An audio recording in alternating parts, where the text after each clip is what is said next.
Hello, আসসালামু আলাইকুম সবাইকে। আমি মোহাম্মদ রহমতুল্লাহ মুন্সি নিশাদ। আমি নিউজিল্যান্ডে আসতে আজকে 4 মাস। আমি পড়াশোনা করতেছি মাস্টার্সে অকল্যান্ড ইনস্টিটিউট অফ স্টাডিসে। আমার মেজর হচ্ছে মার্কেটিং।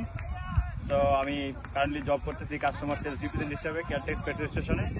সো এখানে অনেকে মনে করে যারা স্টুডেন্ট যারা আসে জব তাদের জন্য হার্ড। আসলে আপনি যদি জব নিজের থেকে খুঁজে নেন, আপনি যদি আপনার স্কিল থাকে তাহলে আপনি অবশ্যই জব পাবেন।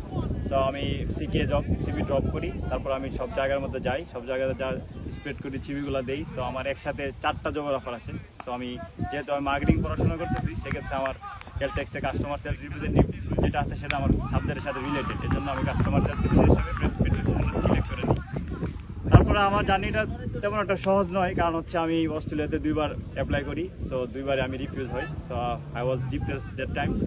সো আমি তুষার ভাই এবং তুষার ভাই টিমের সাথে যোগাযোগ করি। তারা আমার ফাইলটা অনেক সুন্দরভাবে গুছাই দেয়, কারণ 2টা রিফিউজালের পর যেহেতু অস্ট্রেলিয়া 2টা রিফিউজাল ছিল, সেক্ষেত্রে নিউজিল্যান্ডের ভিসাটা এত ইজি না। সো আমার ফাইলটা গুছানোর পর আমার 40 দিন পর আমার ইন্টারভিউ কল আসে। তাহলে আমি ইন্টারভিউটা অনেক ভালো করে দিই। আলহামদুলিল্লাহ আমি আইপিটা পেয়ে যাই। পাওয়ার পর আমি টিউশন ফিটা সেন্ড করি। দেন আমি আমার ভিসা পেয়ে চলে আসি জুলাই ইনটেকে।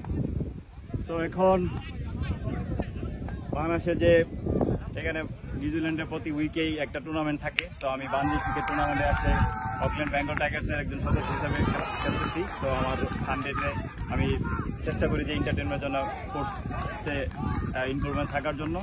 তো সেক্ষেত্রে আলহামদুলিল্লাহ মোটামুটি আল্লাহর মধ্যে ভালোই আছি।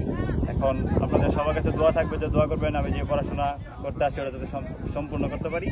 আশা করি পড়াশোনা করার পর ফিউচারে ইনশাআল্লাহ ভালো কিছু হবে।